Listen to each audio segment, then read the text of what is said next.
kababayan, lahat tayo ngayon nag-aalala at maraming namomroblema. Kaya gusto ko kayong kausapin na diretso tungkol sa mga nais namin gawin pakiramdam. Bilang isang independent na senador, ito ang aking mga proposals na dapat mailagay sa batas na ito. Dahil pagdedebatihan ito at para lamang sa inyong kaalaman, itong mga ipaglalaban ko. Number 1, ipaglalaban natin ang mabilisang pag-procure ng mga testing kits at ang pagkakaroon ng personal protective equipment ng ating mga frontliners. At para naman sa ating mga may sakit, lalong-lalo na ang malubha, importante na magkaroon tayo ng maraming mechanical ventilators para kung sakasakali ay masalba pa natin silang lahat. Pangalawa, 18 million families dapat magkaroon ng cash assistance sa gobyerno na dapat ay meron na ikabubuhay ng isang pamilya. Pangatlo, marami ang nag-aalala na baka i-take over ng gobyerno ang kanilang negosyo. Mga kababayan, hindi ako sang-ayon dito. Kailangan din natin ito na masiguro may pagkain ang ating mga kababayan. Dahil kung wala na mapagbibilan, dahil ang ating mga nagde-deliver ng mga magsasaka ay hindi na pinapadaan, paano tayo makakain? Malusog nga tayo at walang corona, pero pag hindi naman tayo kumain, baliwala rin. Yung pagdaloy ng pagkain na yan ay napaka-importante. Nais kong masiguro na ang ating mga frontline workers ay mabigyan ng special assistance package, hindi lamang hazard pay.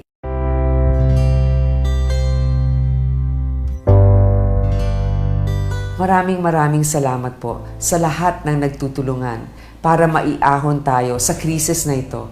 Lalong-lalo na ang mga frontline workers natin, mga doktor, mga nurses. Pero hindi lamang yon, pati yung mga ordinaryong manggagawa na patuloy pa rin nagtatrabaho sa mga grocery stores, sa mga palengke, mga security guard, mga nagtatrabaho sa bangko. Titigil ang ekonomiya kung wala kayo. Pati na rin ang ating mga kababayan ay magugutom. Yung ating mga magsasaka na patuloy pa rin ang pagtatanim na minsan ay nahihirapan mag-deliver ng pagkain, hindi pa rin sumusuko. Maraming salamat po sa inyong lahat.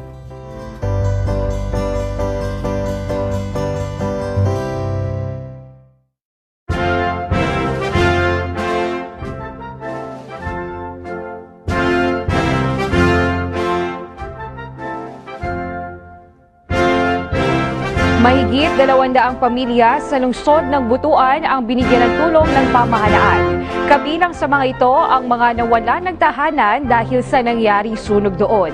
May ulat si Jennifer Gaetano ng PIA Caraga. Sa harap ng banta ng coronavirus o COVID-19 sa bansa at sa naranasang sunog sa kanilang lugar, nakuha pa rin maging positibo at masaya ng mga apektadong residente sa Barangay Ongyo at San Ignacio sa lungsod ng Butuan. Ito'y dahil sa tulong na ibinahagi ng lokal na pamahalaan ng Butuan kasama ang iba't ibang ahensya ng gobyerno sa may mahigit 200 apektadong pamilya. Kasabay pa nito ang tulong na personal mismong ibinigay ni Senator Bongo nitong Sabado sa lahat ng apektadong pamilya at individual. Naging mahigpit naman ang seguridad at sinunod ang social distancing ayon na rin sa abiso ng DOH upang maiwasan ang pagkalat ng COVID-19. Lubos naman ang pasasalamat ng mga residente lalo't unang pagkakataon nila ito na may opisyal sa national government ang bumisita sa kanilang lugar. Dako kami pasalamat nga adunay taga-national government. Kay sukat-sukat, wala pa may national government na kaani pa bini. Nag-inaot mi nga dagan pa po mga agencies nga mutabang kay pertigyo namong dagana nga nagkinahanglan og tabang. Mananamat ni sa mutabang sa amuan. Oo, kanara akong buwan. Dagang salamat sa ilaha. Ayon kay TESDA Caraga Regional Director Asha Ribanto, may nakahandang skills training at livelihood assistance para sa mga residente. So una na mo gibuhat, nag-conduct with training needs analysis kung sa mga kailangan sa mga residente. Kung primarily sa training, of course, livelihood nga training. Ang DOH Caraga naman ay patuloy sa kanilang medical services, maging ang pagpapaalala sa lahat sa precautionary measures upang maiwasan ang COVID-19. Ato gyud gitudloan ang atong mga komunidad diri mga tao nga kinahanglan ang atong personal hygiene, for example, paghugas sa kamot o katong nagaubo, tabunan ng ilang baba. Samantala, ang National Housing Authority ay nagbigay rin ng kabuuang 9 million pesos para sa housing materials ng bawat apektadong residente sa 2 barangay. Jennifer Peña Gaetano ng Philippine Information Agency, Caraga, para sa Bayan.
Magandang gabi po muli sa inyo lahat. At nandito tayo ngayon sa Bacoor Stadium.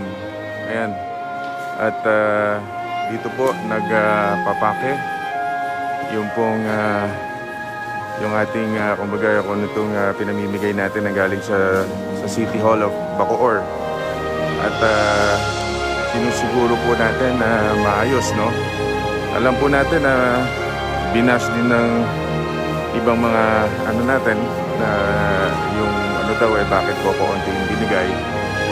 Para po masagot natin yan ay ang pondo po ng yung calamity fund ng Bacoor talagang hindi po sufisyente.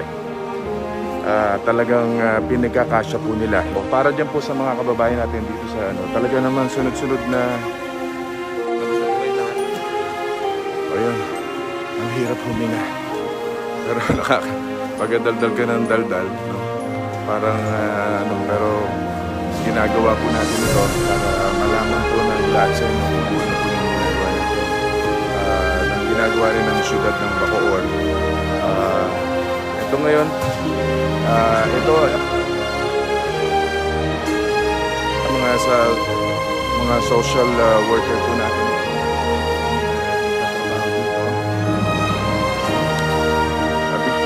Sabi nga natin, practice social distancing. Pero sometimes you cannot avoid na magkatikit sila dahil nagtutulungan sila, nagbubuhatan dahil hindi kakayanin. Pero napapansin ko rito, puro babae yata. Ha? Girl power. Ayan, ito si Miss Tintin. Hi. Ayan, ayan. Ilan lang yung lalaki natin, kailangan magdagdag yun. Nasa na yung mga volunteers natin ng mga kalalakihan dyan. Basta, yun ang kailangan palabasin sa Bacoor. Sabagay tutuhin sa ating mga CSW. Sa CSW to. Kaya, ayan po, talagang makikita nyo kung gaano sila kasipag. Ito po yung mga bigas na binibigay. Ayan. Ayan. Ito, 4 kilos. Ayan, 4 kilos. Paano malaman na 4 na kilo yan? Titimbangin pa. Alright, alright. Na-weigh na po siya, sir. Na-weigh na. Isang tabo. Ang isang tabo ay 1 kilo. Ang isang tabo ay 1 kilo. Ayan. Tapos, ayan, ito po yung noodles. Tapos, 2 sardinas. Ayan. Kailangan pa ba magdagdag ng volunteers, tingin mo? Para makahanap pa tayo na pwedeng ano? Kasi kung ilan lalaki nagbubuhat lang dito, ang daming ipapake. Parang ilang araw nyo target ito matapos? Sana po kung kaya ng mga 3 to 4 days. Ha? 11,000 Kaya ano talaga? Ilang sakong bigas ito lahat-lahat ng mga pinapanood? 2,000 plus na sakong bigas. So may mga parating pa. May mga parating pa. 10,000 sacks. Yun. So 11,000 sacks po. Ayan. So yan. Yan, kita yun. So yung mga quality naman ng bigas para makita rin ng ano, kikita naman natin. Ipakita nyo yung mga bigas nyo. Ayan, oh. Ayan. Kita naman, magaganda yung bigas. Hindi naman durug-durug na ano, no? Mapuputi. Mabango ba? Mabango. Ayan.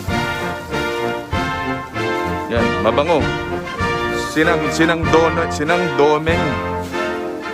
domeng daw po. Itong mga bigas na hinahanda natin. Ayan. Ayan, yung mga... So yung una talaga, yung isa atin. Yan. Hiningal ako. Nandiyan si Maricel. Hello Maricel. Yan, alam nyo, yan talaga yung panawagan ng bawat Pilipino, yung kung paano sila matutulungan. Kaya ano, talagang napakabigat itong inabot natin dahil dama po namin, ibig man po namin kayo tulungan na ano, pero alam po natin kulang at kulang yan. Kaya national government talaga, yan talagang ano, sinabi naman ng Pangulo, narinig nyo, we have the money, our government, kumbaga we have a lot of money, so nothing to worry. So yung assurance na galing sa Pangulo, wala tayong dapat ikakaba. At yun talaga. Kaya itong initial na 275 billion, maliban pa sa pondo na malilikom para sa ano naman dito sa calamity fund ng bawat LGUs, sa mga mayors, governors, no, na ibababa sa inyo. Pero yung sa LGUs, alam ko hindi sapat yan, lalong-lalo na doon sa mga third class, fourth class, fifth class municipalities. Talagang lalo na, baka 1 kilo na lang ang makukuha ninyo. Isang sardinas, 1 kilo. O baka talagang ano, kawawa. Pero basta po, umasa kayo na kami sa bilang senador, sa national government, umasa kayo na we will do everything para maibsan yung sakit sa sikmura.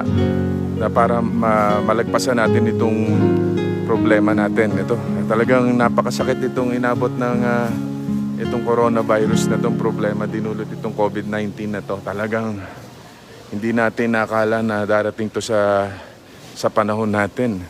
Mas mabuti pa yung gera eh. Nakikita natin yung kalaban kung sino yung bumabaril sa'yo. Ito, hindi mo alam kung nasaan yung virus na aatake sa atin. Kaya basta maging matatag lang po tayo sa panahon na to, magkaisa tayo, magdasal tayo. Yan sa kapit lang sa Panginoon at yung mga pagsubok na ito ay malalagpasan natin. Ayan. Ito, papakita ko yung mga tao na dito. Ayan. Para makilala nyo. Ayan. Masisipag yung ating mga volunteers. Ito, may lalaki rin pala dito. Ayan. Ayan sila. Kikita nyo, bibilis ng kilos. Ayan. Ayan. Ito na yung ano. Ito pagsara na to, no? Yan na yung isang buo ng ano. Itong laki. Ayan. Ayan. Ito na, ganito kalaki po ang matatanggap na ano. Alam ko po, hindi pa rin sapat ito. Kulang na kulang ito. But, ayan, kulang pa rin yan. Pero, wala, pagkakasyahin talaga po yung pondo. Baka hindi tumagal. Magbibigay nga na magbibigay, pero at the end of the battle, kapusin, lalong wala nang maibigay, lalo na abutin ng gutom. Kaya ang ano ngayon ay, kumbaga, budgeting, itatantyahin mo. Kumbaga sa gera, tatantyahin mo yung bala na i-release mo, baka hindi ka dumating, umabot sa finish line. Matalo ka sa gera. Kaya ito, ay, it's a mind game. Gamit din ng puso, at the same time, pinakahigit sa lahat yun. Ayan. So yan po, talagang napakatindi. Ayan. Hello, kamusta kayo? Okay naman kayo dyan? Yeah, salamat sa inyong lahat ha. Oh, yung manong, ayan. Mamaya to.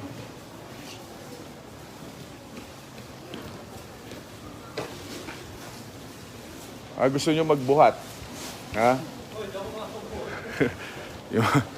Ito, mga senior na yung iba rito. Tanda ayaw na magbuhat eh. Ayan.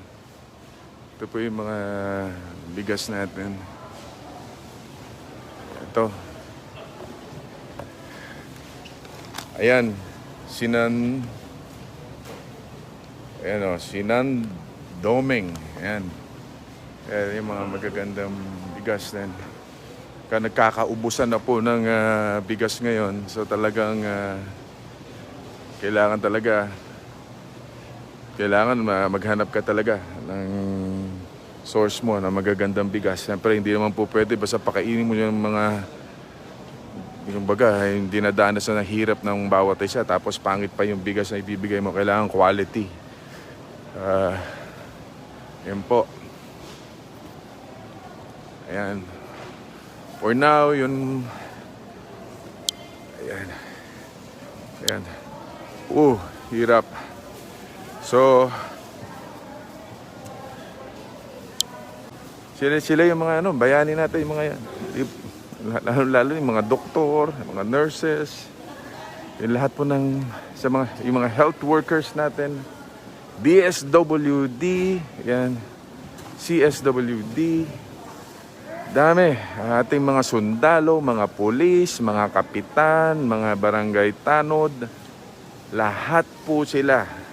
Saludo po ako sa inyo sa ginagawa ninyo. Maging po sa mga kababayan natin, kayo rin po ay maituturing. Lahat po mga kababayan natin, tayong lahat na apektado nito sa buong mundo.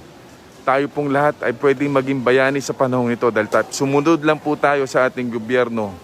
Makakasalba tayo ng buhay, makakasalba tayo ng kumbaga para maiwasan ng sakit na ito. Kaya social distancing kumbaga, tsaka sumunod sa ating gobyerno. Kaya, yan.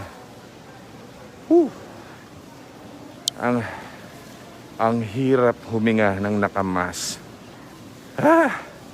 Kaya, sa inyo po, sa inyo lahat, again, thank you very, very much. Maraming salamat po. Again, sana po magtulungan po tayo. Tama na po yung sa mga ibang nambabash. Tama na, tulong-tulong tayo para sa bayan. Tulungan natin yung mga kababayan natin. Ito yung panahon ng bayanihan. Again, muli, sa inyo pong lahat, maraming salamat. Mahal ko po kayong lahat.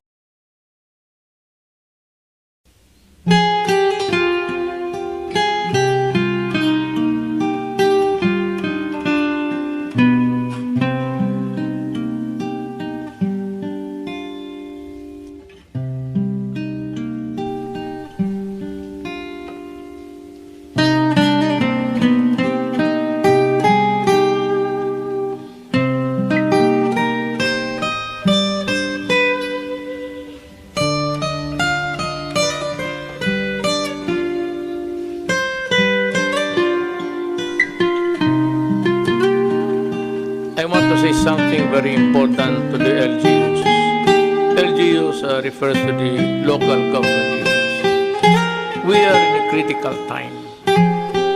We have resorted to this extreme measure of enhanced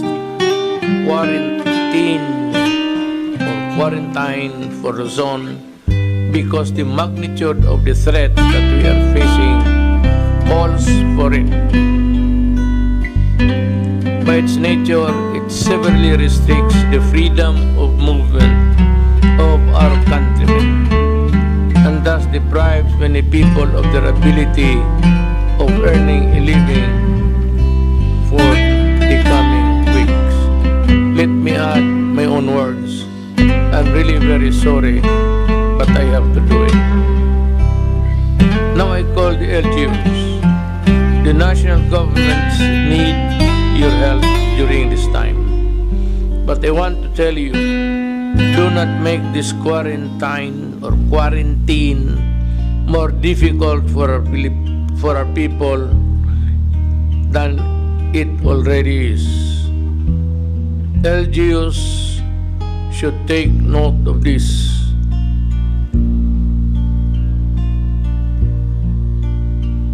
That at this time, let us make ourselves clear that we are not separate from a republic or from each other.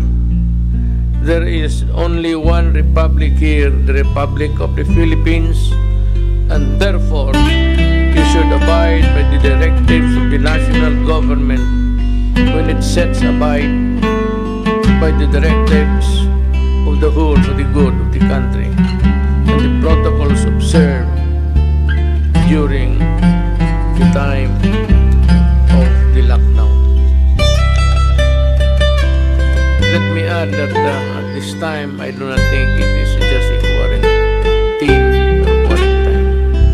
I think that we are already in the stage of a lockdown. But this is an emergency of national proportions, and therefore, it is the national government that should call the shots. The national government body in charge of laying down the standards for the quarantine is the IATF, or the Interagency Task Force for the Management of Emerging Infectious Diseases. Let me be clear to everyone. So, when the IAF says, do not restrict the flow of cargo of whatever type, then no LGUs should say that they only follow or allow food or essentials goods to come in. You are setting already your standards and making this quarantine more difficult for all. I am ordering all LGUs that are doing this to stand down and to abide by the directives of the IATF, the task force, not mine, but the task force, and those issued by the Office of the President, and to make sure that what the IATF say should be closed is closed, and those that should be open stay open. You know the only reason why you can impose these quarantine restrictions and impose it on everyone passing your areas is because the national government is allowing you to do so.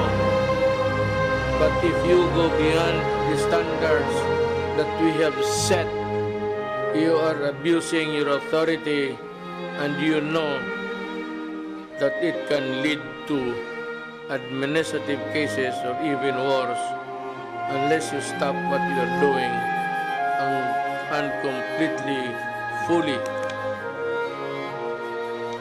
Criminal cases cannot be far behind.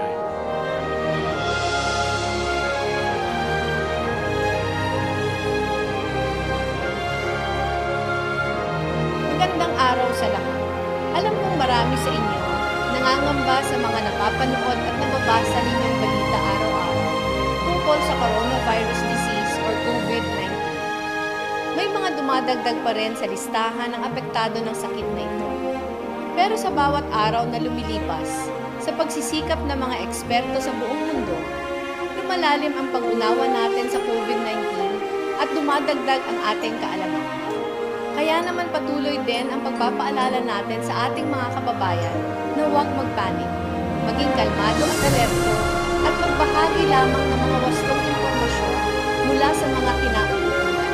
Simple ang mga hakbang para protektahan ang sarili sa COVID-19, pero napakalaki ng impact nito upang hindi na lumagana pa ang sakit. Paalala lang, ugaliing maghugas lagi ng kamay gamit ang tubig at sabon at gumamit ng mga alcohol-based sanitizer. Iwasan hawakan ang mukha nang hindi naghuhugas ng kamay. Iwasan ang contact sa mga hayop at mga taong may sintomas ng sakit. Gumamit ng tissue o malinis na panyo sa tuwing babalik. Uminom ng maraming tubig. Kumain ng masustansyang pagkain at siguraduhin maayos ang pagkakaluto mo. At agarang kumonsulta sa pinakamalapit na health facility kung may ubo, sipon, lagnat at iba pang sintomas ng sakit. Sa huli, lahat ng ito ay nabubuhay sa kaisipan. Mga tao tayo na namumuhay sa mundo ng kasama ang ating tao. Ang mga kilos natin at pati mga pagpapabaya natin ay may epekto sa iba. Patuloy sana tayo magbahagi ng mga tamang impormasyon para pangalagaan ang ating katawan at matigil ang pagkalat ng sakit na ito. Kung lahat tayo magtutulungan, magiging mas tiyak ang ating tagumpay.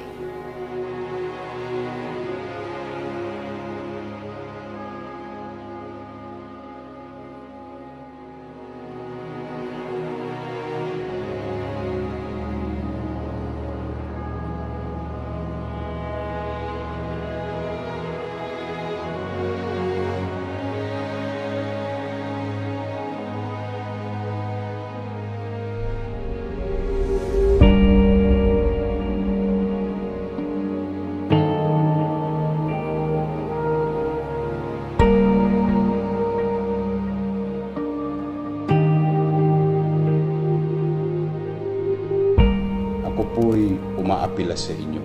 Sa kabila ng ating kinakaharap sa syudad, bansa at mundo na walang kasiguruhan tungkol sa COVID-19. Isa lang po ang malinaw sa ngayon ay kung paano natin kakaharapin ang matugunan ang pangangailangan nating 1.8 milyong Manileño.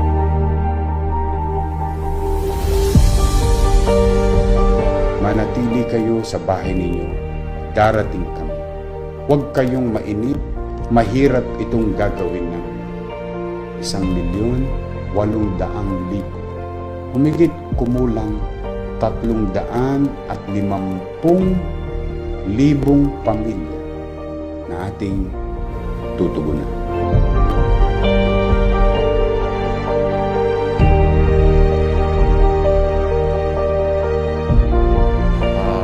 Dito tayo ngayon sa labas ng City of Manila. Makikita po natin dito, no, ang daming bigas nakakarga po sa truck. Bawat isang MTPB po ay may motorsiklo na atasan po ng ating alkalde na ihatid po ang bawat sakong bigas sa bawat bahay ng Manileño.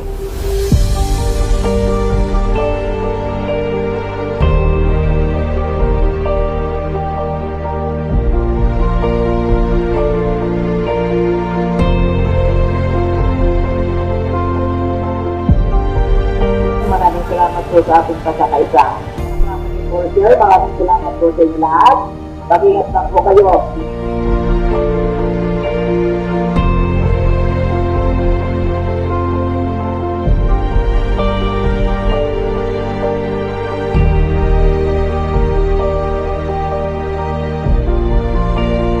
Sa mga nahihirapan, nawa, bigyan kayo ng kaluluwagan o kaluwagan ng Panginoon Diyos sa inyong kinakaharap. Sa ating lahat, walang magmamalasakit sa ating mga batang Maynila kundi tayo rin kapwa batang Maynila. God first. Maraming salamat po.